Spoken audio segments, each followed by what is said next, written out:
नमस्कार मंडळी.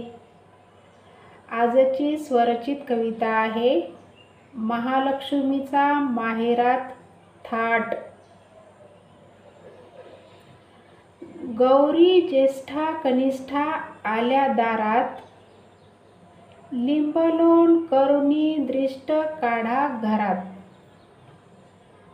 पायी पैंजण घुंगरू वाजती पायात, हळदी कुंकवाचे ठसे उमटतात घरात.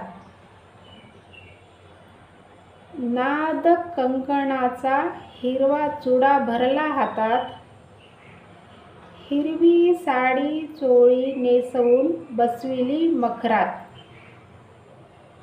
गौराईचा शृंगार सोहळा केला थाटात, दीपवातीच्या माळी लावल्या समयात.